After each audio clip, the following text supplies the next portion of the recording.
What up guys? On the way na naman kami sa Far Away! Ayan, napag-isipan namin mag-celebrate ng birthday ng aking boyfriend sa Casa 21.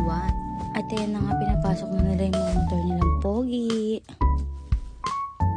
O diba, labas pa lang, panalo na. Ang ganda ng villa.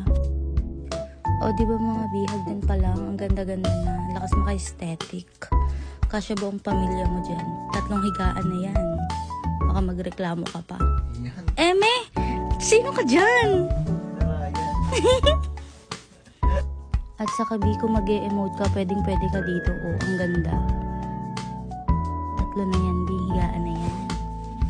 O magpipicture kayo ng pamilya mo o kaya ng boyfriend mo dyan sa salamin na yan. Hala, sino ka dyan, Chanel? Ang ganda mo.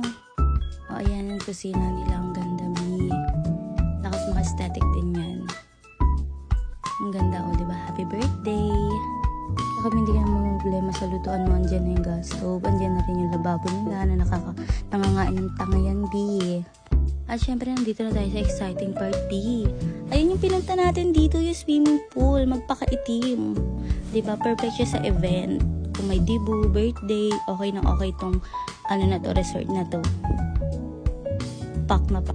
Tapos ito naman yung event place nila, B. O, diba? Napakaganda, napakalawak. 150% kasya dyan, mga B.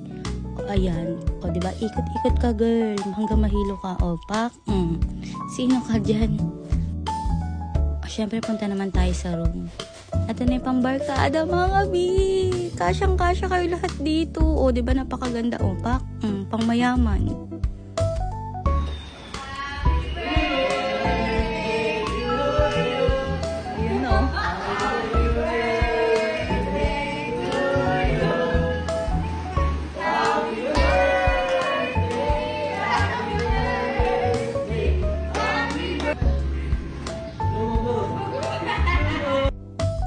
Patay gutom ka, girl. O, time-lapse mga B, pauwi na kami.